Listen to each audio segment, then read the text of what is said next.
다양한 전문가들의 인사이트를 얻는 시간입니다. 오늘은 유니스토리 자산운용 김장렬 투자전략본부장 모셨습니다. 안녕하세요. 안녕하세요. 안녕하세요. 네. 네, 매주 화요일 또는 해서 일주일에 한 번 정도는 우리 본부장님께서 출연하셔서 좋은 인사이트를 좀 주시고 계시는데, 지난번에도 이제 삼성전자 관련된 반도체 또 전문가시다 보니까 상당히 그 가격대에서 또 적정 주가 가격대에서 그 논하는 좀 행태가 좀 나왔었거든요. 네. 어쨌든 지금 삼성전자가 시총 1등 종목이었고, 그리고 이제 이 부분들 지수가 연동돼 있는데, 첫 번째 질문을 좀 이렇게 좀 꾸며봤습니다. 바로 첫 번째 질문은 미국 금리 인상 관련된 좀 키워드를 좀 꼽아봤는데, 지금 사실은 연준 위원들 투표권이 있든 없든 간에 최근에 이제 투표권이 없는 인물, 블러드 연은 총재나 메스터 이 총재라든지 원래부터 사실 매파 성향을 좀 많이 띄었던 인물 중에 한 그 인원들이지 않았습니까? 그 인원들이 최근에 이제 시장은 약간의 피복 가능성, 적당한 금리 인상 이 정도로 이제 시사하면서 연준에 좀 거스르는 형태를 좀 보인다고 뭔가 이제 연준 위원들 발언이 나오고 있는데, 금리 인상 관련된 부분들이 오늘 밤은 미국장이 휴장이었지만 저는 이제 거의 다 왔다고 생각을 하거든요. 누구나 좀 알고 있는 내용들이기 때문에 이 최근 금리 인상에 대한 부분들이 좀 다시 또 매파로 성향이 바뀌는 이 주요 배경에 대해서 한번 짚어주시죠. 네, 일단 그 CPI 넘버부터 한번 보시면은 네. 가장 핵심이 CPI가 많이 안 내려가기 때문에 금리 인상을 계속 해야 된다는 거거든요. 물가 인상 가장 큰 거니까. 근데 지난주 한 몇 주 사이에 CPI가 6.2가 아니고 6.5로 나왔죠. 6.4로 나왔죠. 네. 그 PPI 넘버도 좋게 나오고 소비 그 지표도 좋게 나오고 비농업 노동자 인구수도 좋게 나오고 네.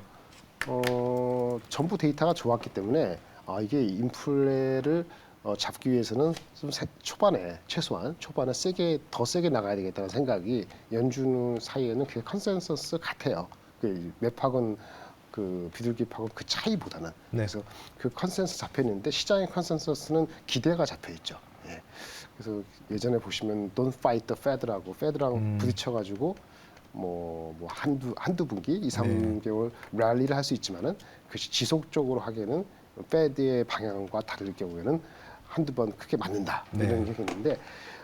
작년 10월에서 12월 올라올 때 다시 내려올 때도 그랬고, 결론적으로는 패드하고 시장하고의 기대가 차이가 있는 것이 충분히 좁혀질 때까지 주시장은 이러한 그 영어로는 히컵이죠. 딱 왔다 갔다 하는 거, 범피하다는 건데 울퉁불퉁한 그런 되돌림, 올라가고 되돌림 이것이 계속될 것 같아요. 이제 3월에 금리 인상이 끝나고 5월부터는 4월이 없으니까 5월부터는 유지 내지는 하반기에서 내려가는 기대였는데 3월은 50bp 가능성도 내비치면서 그게 아니더라도 5월 달에도 올리고, 그러면 하반기에 올리는 거는 니네라는 게 패드 입장에서는 시장도 알아서 판단하지만 우리도 데이터 보면서 하는 거니까 이 내릴 거라고 생각하지 마세요라는 걸 분명히 주고 있는 건데, 그런 쪽으로는 패드도 CPI 넘버하고 PPI 여러 가지 지표가 2월달, 3월달, 4월달 보면서 확인하겠다는 거니까 장은 이렇게 보시면 중립적으로 보는 게 맞죠. 네. 중립적인데 오버하면은 내려오고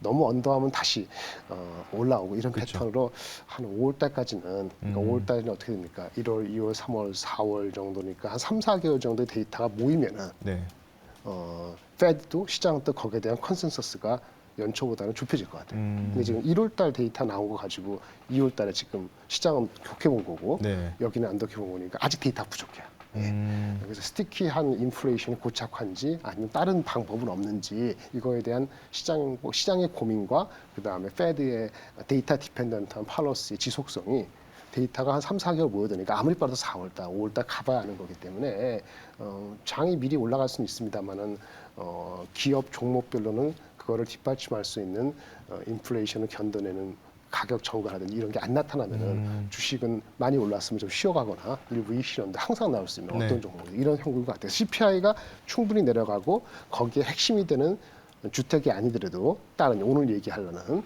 그 노동 인구라든지 이런 지표들이 좀 둔화되는 게 보이기 전까지는 장을 전체적으로 믿고 붙는 거는 좀 쉽지 않다, 당분간 이렇게 볼 수 있겠습니다. 사실 이제 2월 달의 데이터가 이제 CPI가 이제 1월 데이터다 보고 그리고 최근에 이제 CPI에 대한 그 미국 노동부의 가중치도 변경되지 않았습니까? 그렇죠. 예.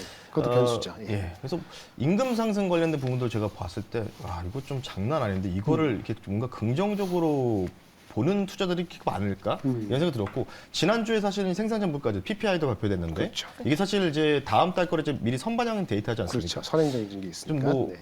좀 이제 컨센 상회를 좀 데이터가 좀 많이 나왔거든요. 네네네. 그럼 우리 본부장님께서 보셨을 때 어쨌든 결국은 이제 물가 지수와 고려했을 때 금리 인상의 결국은 속도보다는 범위로 이제 주요하게 좀 보다 보니까 본부장님 개인적인 사견을 좀 여쭤보고 싶습니다. 그러면 네네. 이런 부분들이 이제 3월, 5월 정도까지는 좀 지속이 될 수 있지만은 뭔가 우리 시청자분들께서는 아, 이런 뭔가 지긋지긋한 FMC 결과 뭐 이번 주 통화 이력도 나오는데 그렇죠. 이런 부분들이 좀 명확하게 언제쯤이면 확실히 더 이상 우리가 금리 인상 이슈를 좀 안 볼 정도로 종결될 수 있을까? 이거 한번 여쭤보겠습니다. 종결 안 될 것 같은데요. 제가 봤을 때는. 상반기까지? 연내까지도 제 개인적으로는 연내까지 쉽지 않다고 보여지고요. 원래 장을 연초에 2,300 정도로 시작했을 때 이제 2,450이잖아요. 네. 지금 장이 확 빠진 2,100까지 핫저도 아니고 2,700으로 시작한 것도 아니잖아요. 상중 계속 이렇게 가다가 네. 아까 말씀 데이터가 쌓이고 나서 4월, 5월 달 정도에 어느 정도 결정을 내릴 수 있는 데이터가 모였을 때 위로 갈 수도 있고 금리가 그 페드 말대로 내려갈 수도 있거든요. 네. 그래서 장은 연중 쉽지 않고 그러면 올 가을쯤 되면은 금리를 올린다 그러면 주가는 한번 빠지겠죠. 한 5.5 이상 가면은 한번 빠지고 5.5가 안 가고 멈추면은 장은 그냥 2,400, 500을 그냥 갈 거예요. 그러다 결국은 내년도 2024년에 대한 전망이 좀 가시성이 지금보다는 네. 분명히 높아질 거니까 그러면 내년도에 대한 전망이 가시화될 수 있는 기업체 바텀업에서 나올 때쯤 됐을 때나 주식시장이 방향을 틀 것 같아서 제발은 연말까지라는데 좀 짧게 봤더라도 한 9월까지는 내년도 전망은 9월 전까지 나오기 쉽지 않거든요. 그때까지는 장은 만만치 않다. 그 지수는 개별 종목 장세이고 빈집 붙고 그다음에 가다가 또 다시 빼고 이런 패턴이 최소한 5월 한 9월까지도 갈 수도 있다. 이렇게 좀 보고 있습니다. 하반기까지는 변동성이 그렇다면 계속해서 이어질 것이고 그리고 확실한 전망을 위해서는 앞으로 더 많은 데이터가 필요해 보입니다. 그래서 저희가 오늘 주제를 한번 이민으로 잡아봤습니다. 이민에서 이 고용 지표도 굉장히 중요한 부분을 차지하고 있는데 이민이 고용 지표에는 어떠한 영향을 주나요? 뭐 결론적으로는 우리나라와 달리 미국은 굉장히 유연한 나라잖아요. 네. 그 이민자 숫자가 뭐 과거 데이터가 기억이 안 납니다만 한 4,500만 명에서 200만 명으로 편차가 커요. 근데 최근에 이제 코로나 이후에 이민자가 줄었는데 불법을 포함해서 그것이 노동자가 부족하게 돼서 임금 인상이라든지 이런 거 영향을 분명히 줬다고 보거든요. 거기에 대한 스토리를 좀 말씀을 드리겠습니다. 네. 일단 준비한 거 비농업 신규 일자리가 지난 한 몇 주 전에 나왔죠. 50만 명 이상이 나왔어요. 맞습니다. 그래서 예상보다 한 3배, 2배 가까이 늘었는데 그 내용을 조금 더 디테일하게 들어가 보면은 비농업 고용자 지수 중에서는 특히 서비스 분야, 레저, 레스토랑 이런 네. 쪽의 사람들이 많이 늘었죠. 여기는 아무래도 네. 블루 칼라가 많잖아요. 맞습니다. 그 사람들 많이 채용했다는 것은 서비스 물가가 쉽게 안 잡힌다는 얘기를 똑같은 거거든요. 그러다 보니까 물론 빅테크에서 사람들이 1년 넘게 사이 20몇만 명이 그만두시게 됐는데 네. 그분들의 그 숫자보다는 그 새롭게 고용하는 서비스업의 그 필요성이 더 많은 거죠. 그러다 보니까 실업률은 오히려 내려갔어요. 3.4%로 이 흐름을 보시면 이렇게 네. 나오잖아요. 그래서 이민이 어떤 영향을 미칠까라고 좀 봐야 되는데 결국은 우리가 아까 말한 것처럼 미국 인구가 3억 3천만 명, 그다음 다시 거기서 실제 고용되는 사람 수는 1억 한 6, 7천만 명 되거든요. 그 아까 3, 400만 명 왔다 갔다 한다잖아요. 그것이 아까 실업률하고 비농업 고용자 수에 영향을 줍니다. 그래서 과거 3년 거를 함께 다시 한번 볼까 합니다. 순수 이민 증가율을 한번 볼까요? 이게 좌측에 있는 것이 21년도 거고 20년 대비했을 때 우측에 있는 게 작년, 그러니까 그 전에 21년 대비인데 옆에 밑에 있는 것이 순수 인구 증가예요. 인구 증가는 뭐 좀 늘어나긴 했어요. 그래도 10만 명, 40여 명인데 중요한 건 뭐냐면 왼쪽 그래프하고 오른쪽 그래프 같은 바에서 보시면 순이민 증가가 작년에 100만 명이 됐죠. 네.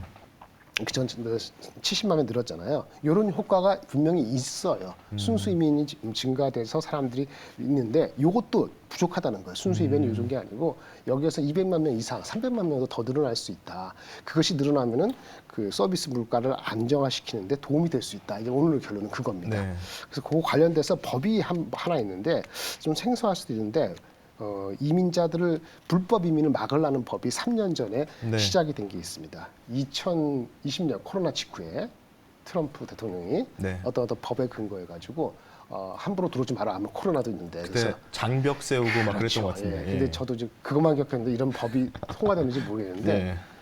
타이틀 40이라고 일명 붙여서 결국은 이 효과로 인해서 지난 연도 몇 년 사이에 250만 명이 불법이지만 원래 의례적으로 있었던 사람들이 추방되는 효과가 있었다고 합니다. 네. 근데 이 법을 없앨라 했어요, 작년 말에. 예, 민주당 바뀌면서. 근데 여차여차해서 쉽지 않아서 아직까지도 유지되고 있는데 지금 코로나가 이제 거의 끝나가잖아요. 보건 비상 사태가. 네. 그래서 우리도 지금 마스크 벗고 있습니다만 미국도 근본적으로 이제 코로나 비상 끝라고 5월 달에 종료를 하려고 네. 행정부가 이제 의회한테 그렇게 할 거야라고 했거든요. 이게 통과되면은 이 법도 자동적으로 아니지만 거의 새로운 법으로 하면서 불법 이민을 조장하는 거 아니더라도 이민이 조금 수월하게 되는 거죠. 그럼 250만 명이 지금 쫓겨났다 그랬잖아요. 네. 그럼 그 인원이 언젠가 들어와야 된다고 봐야 되는 거거든요. 근데 이것이 지금 비노동 취업자 수에는 포함이 안 된 거니까 그쵸. 취업되고 그러면은 실업률도 실업률이 아니고 그러면은 임금이 일단 낮아지고 그렇죠. 네. 노동자 수가 증가되니까 노동 참가율이 높아지고 그러면 이제 전체적으로 서비스 물가가 안정되는 인디케이션을 주는 거거든요. 그쵸. 예, 그래서 이런 법이 상당히 의미가 있다라고 말씀을 드릴 수 있겠고 이 관련해서 법무장관이 코멘트한 거 있는데 아리조나 법무장관 저 개인적으로 모릅니다. 누군지 모르는데 이런 말을 하셨다고 하더라고요. 지금 이런 법이 아직 폐지되지 않은 상태에서 하루에도 불법 이민이 한 7천 명 들어온다는데 이게 통과된다는 거는 하반기를 얘기하겠죠. 그럼 한 순수하게 한 18,000? 그러니까 만 명이 플러스 되나요? 그렇죠. 만 명 네. 정도가 플러스 된다는 거예요. 하루에. 네. 그럼 하루에 만 명이면 어떻게 됩니까? 이제 곱하기 하반기 하면 180만 엄청나네요. 거고 네. 막 1년치로 따지면 1년치가 웃긴데 360만 명 아까 초반에 네. 말한 것처럼 200~300만 명의 플러스 효과가 생길 수 있는 개연성이 있는 거죠. 근데 그 반영이 안 된 상태에서 노동자를 더 찾고 사람이 없고 네. 타이트하고 뭐 이런 시츄에이션은 조금 더 완화될 수 있는 여지는 이런 거 가지고도 충분히 있는 거죠. 이것이 우리나라 같지는 않습니다. 우리나라, 일본이는 관계없고 이런 파워스가 있고 스윙 팩터가 있을 때 하는 건데 우리나라 미국처럼 무슨 코리안 드림이 진짜 늘어난다면 네. 불법이 더 늘어나는 게 사실은 맞고요. 그거 가지고도 팩트로 왔다 갔다 하고 뭐 이민청을 세운다 뭐 여러 가지 얘기하는데 미국은 이미 그런 것이 정착화된 거죠. 거기 사람들 많이 안 나니까 히스파닉 사람들이 나가고 인구를 갑자기 나가지고 20만 명, 50만 명, 100만 명을 뭐 1, 2년 사이 어떻게 해? 이민밖에 없거든요. 그쵸. 근데 아까 말한 것처럼 1억 6천만 명 노동자 중에 300만 명 왔다 갔다 하면 그 1% 안 된 1% 정도 되는 것이 2%가 영향을 준다는 것을 나타내는 징조라 볼 수 있겠죠. 네.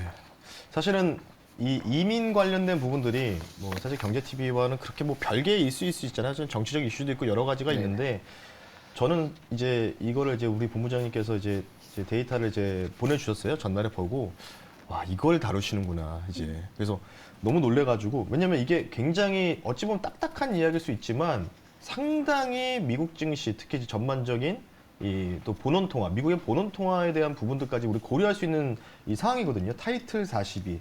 요게 이제 제가 지금 저도 어제 조금 공부를 좀 해봤는데 뭐 이민법이 있고 난민법이 좀 따로 있더라고요. 따로 있어요. 미국 같은 경우. 그래서 19년도 연평균 미국 난민자 수가 5.5만 명이고 이제 트럼프 대통령이 이때 시행해가지고 현재 1.5만 명까지 내려왔는데 요거를 다시 하려고 하니 예.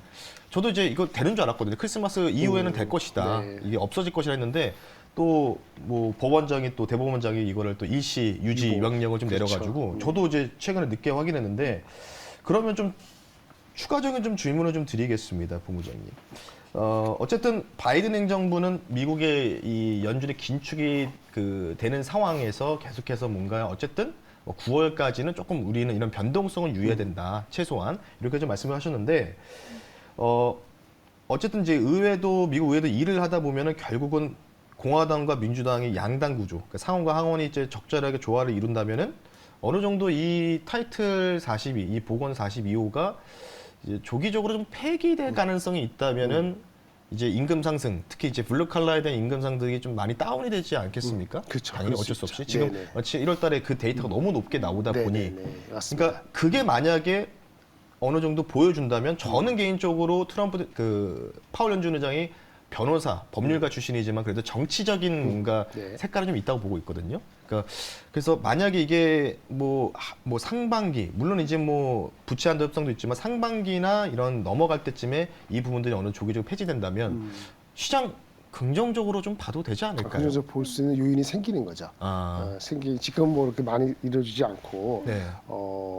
그냥 레스토랑 오는 사람들이 우리가 가지 않으면은 그 네. 수요는 있으니까요. 공급이 늘어나지 빨리 안 늘어나니까 그거 안 보고 뭐 주택 물가 다 보고 하는데 사실은 다 시간의 이슈인데 네. 주택의 그 모기지 레이트 내려왔지만은 사람들이 실질적으로 그거를 새롭게 렌트를 하는 거는 사람마다 시기가 다르니까 그쵸. 작년 3월, 4월, 5월부터 시작한 금리 인상의 이펙트가 나려면 언제부터 나죠? 한 1년 걸린다고 보면은 아직 안 나타날 수도 많이 안 나타났어요. 이제부터 주택금리라든지 모기지 관련돼서도 수요나 공급의 변화의 가능성이 이전보다 좀 더 뚜렷한 게 3, 4, 5인데 아직 안 갔잖아요. 근데 그거는 기다리면 되고 가을쯤 되면은 제가 봤을 때 이런 거는 인구는 아까 늘어나지 않으니까 이민을 통해서라도 완화시키려는 어떤 합의가 마음이 있다면은 다른 거를 서로 양보하고 타협하더라도 결국 이루어질 거라 저는 개인적으로 보고요. 이런 게 잘 이루어진다면은 네. 아마 제가 말씀드린 한 가을 정도에는 그런 효과에 대한 기대치를 확인할 수도 있지 않을까. 물론 이거 말고도 그냥 뭐 중국의 뭐 저기 부양 정책이랄까, 그다음에 미국 자체 기본적인 생산성 CPI 넘버가 기본적으로 한 5% 후반대 유지되면은 이런 것이 완전히 확인되기 전까지는 한 10월, 11월까지 금리를 인하하는 액션은 안 일어날 가능성이 높아요. 하지만 이런 것이 가시화될 수 있는 가을 경에는 확인이 되면은 네. 또다시 한번 시장하고 페드하고의 갈등 내지는 이견이 한번 증폭될 수 있는데 증폭된다는 거는 9월, 10월에 이견이 서로가 또 한번 지금은 이견이 좁혀지고 있잖아요. 네. 가다가 이견이 다시 한번 이거 어느 방향이라고 부딪히면은 그쵸. 그때는 내년도 전망을 보면서 좋은 기업을 중심으로 베팅을 할 수 있겠죠. 같은 밸류에이션, 지금 주가 많이 올랐는데 밸류에이션이 싸진 않단 말이에요. 근데 그거는 지금 실적이 내려가고 있기 때문에 그런 거지. 네. 내년도 실적에 대한 전망치가 들어올 수 있는 첫 시점이 9월, 10월이니까 9월, 10월에 이러한 메인 요소들이 영향을 줄 수 있다 그러면 시장은 페드가 설사 금리를 9월, 10월까지 안 내린다 하더라도 다시 한번 금리 인하에 대한 내년을 바라보면서 접근할 가능성이 있어요. 그래서 더 거꾸로 얘기하면 그때까지는 8, 9월까지 이런 새로운 요인이 들어오거나 내년도 시장에 대한 전망이 가시화되기 전까지는 계속적인 갈등 속에서 주식은 쉽지 않다. 지수는 그렇게 간다고 보시는 게 맞을 것 같아요. 네. 그렇다면 결론적으로 이민의 이런 변동성으로 인해서 고용지표 등에 얼마나 영향을 미칠지 추산이 좀 가능할까요? 네, 오늘 말씀드릴 수 있는 거는 경제 활동을 하려는 참가율이 어느 정도 정상화되면은 그럼 순차적으로 요거는 해결될 수 있다라고 보셔도 되는 한계 있어요. 이게 노동 경제 참가율인데요. 네. 미국이 지금 62.5%인가로 돼 있을 거예요. 가장 최근 게. 근데 우리 코로나 직전에 2019년으로 기억나는데 그 당시에 정상이라고 봤을 경우에 그 당시에 경제 참가율이 63.0이었거든요. 네. 0.5%포인트가 낮은 거예요. 참가하는 사람 없는 거죠. 사람 수가. 그럼 이런 이민자가 들어오면 되잖아요. 결론을 계산하면은 이민자 수가 지금보다 이민자 수로 인해서 플러스되는 효과가 200만 명이 늘어난다면 아까 법이 통과되면은 네. 올 연말에 내년 되면은 200만 명이 추가되면은 코로나 이전의 경제 참가율 63%로 62.5%보다 높아지는 거죠. 경제 참가율이 높아지면 그건 모든 것에 선행적으로 실업률을 임금에 다양을 주기 때문에 경제 참가율을 0.5% 포인트 높이는 효과가 이민자 200만 명에 달려 있다. 이렇게 결론을 내릴 수 있겠습니다. 그러면 이제 결국은 이 부분들이 어느 정도 임금, 저임금 이 압력에 대한 부분들이 어느 정도 해결되는 부분들은 어쨌든 데이터를 보고 의회에서도 미국 의회에서 어떤 식으로 이제 논의가 될 것이냐. 그렇죠. 그 부분들이 이제 가을 정도, 이제 3분기, 4분기 넘어갈 때쯤 우리 본부장님 지금 보시고 계시는데 그러면 저는 어쨌든 이 이민 관련된 그 데이터 관련된 부분들이라든지 노동 지표와 같이 돼서 이제 우리 본부장님의 이 의견을 좀 조합했을 때는 그러면은 경기 하도 막 월가에서는 막 경기 침체다, 이미 선반영됐다, 뭐 경기 네. 후퇴다 얘기 나오고 있는데 그러면 미국 증시 기준으로는 결국은 이 고용 지표에 끼치는 영향을 봤을 때 잘만 해결된다면 노랜딩보다는 로랜딩이 좀 말도 안 되는 소리 같고 저는 개인적으로 경기 둔화 정도로 좀 우리가 좀 경기 둔화는 네. 정도의 차이지만 일어난다고 보는 거 맞는데 네. 작년 가을 겨울에 연초에 아니 노랜딩까지 올라갔잖아요. 네. 그 기대치도 낮춰야 되는 거죠. 그쵸. 노랜딩은 올라갔다가 안 내려오는 건데 그쵸. 영원히 안 내려올 수는 없거든요. 네. 노랜딩 기간이 이렇게 되는데 노랜딩 올라가서 계속 있다가 갑자기 랜딩을 해야 되면 막판에 샤프하게 내려가서 더 충격이 있을 수 있어요. 맞습니다. 노랜딩이 일어난다는 거는 약간의 기분 좋다가 막판에 아직은 개판이 되는 상황이 될 수 있기 네. 때문에 바람직하지 않고요. 주시장에 노랜딩이 오히려 적당하게 소프트 랜딩이나 누가 또 말을 잘 만들으니까 젠틀 랜딩이라는데 정확한 차이는 모르겠습니다만 하여튼 물 랜딩 비슷하게 서서히 가는 것이 버티다가 한꺼번에 내려가면 또 그쵸. 맞다 이렇게 생각하는 건 나는데 아직 시장에서는 노랜딩 하는 거니까 기대 심리가 조금 과하게 반영된 측면이 있었다. 요즘에 며칠 사이에 조정을 받았다. 적절하게 저는 이렇게 보고 있습니다. 마지막으로 제가 개인적으로 좀 궁금한 거. 어쨌든 뭐 미국 주식에 투자하시는 우리 서학개미분도 워낙 많으시고 지금 뭐 이 HTS 데이터에서 가장 1위 매수 상위가 테슬라거든요. 네네. 테슬라도 뭐 좀 이제 비싸졌다. 또 얘기가 나오고 있는데 그러면 만약에 어쨌든 뭐 본부장 봤을 때는 미국 증시 기준으로입니다. 네. 이 상황에서 지금 주가가 이제 S&P 500이 SPX가 이제 4,100에서 왔다 갔다 좀 하고 있는데 하반기에 S&P 500 지수의 주가를 어느 정도가 만약에 온다면은 여기서는 뭔가 우리가 좀 그러니까 바이콜 의견을 낼 수 있을까? 어느 정도 더 내려가면 말씀하신 건가요? 그러니까 어느 정도까지 기간 조정인지 아니면 미국 주식 가격 조정으로 나올 건지 요거 한번 여쭤보겠습니다. 하반기에요? 예. 저는 지금 지수하고 기본적으로 여름 지날 때까지 비슷하다고 봐요. 기간 조정 말씀하셨죠. 그러니까 그렇죠. 네. 4,100이 뭐 3,700 내려갈 정도로 데이터가 험하게 나올지도 않을 것 같고 예. 그렇다고 이게 또 많은 주식들이 챗 GPT 포함해서 엔비디아 포함해서 테슬라 말고도 많이 올라갔잖아요. 맞습니다. 그러니까 이것이 뭐 여기서 올라가봤자 4,500 이렇게 갈 가능성도 없고 그냥 기본적으로 똑같이 박스권이라고 보고요. 그 데이터 포인트가 확실할 때까지는 네. 개별 종목으로 갈 것 같아서 너무 많은 종목은 추가적으로 사는 건 위험하다고 보여지고 네. 약간의 그 비중을 축소하고 더 좋은 종목으로 갈아타거나 헷갈리면 최소한 이제 현금을 어느 정도는 많이 가질 필요는 없지만 한 20-30% 유지하는 정도로 중립적으로 접근하시는 것이 아무리 좀 좋게 봐도 한 4월 달까지 또는 6월 달까지 그런 패턴을 가지고 가시는 게 안전하지 않을까 저는 그렇게 보고 있습니다. 네. 뭐 젠틀 랜딩, 노랜딩 네. 다들 언어의 마술사이신 것 같습니다. 자, 이민에 관련해서 고용지표에 얼마나 영향을 미칠지 그리고 그게 금리 인상으로 어떤 방향으로 이어질지 함께 자세하게 다뤄드렸습니다. 지금까지 투데이 인사이트 시간이었고요. 오늘은 유니스토리 자산운용 투자전략 김장렬 본부장 함께하겠습니다. 감사합니다. 네, 감사합니다. 감사합니다. 예.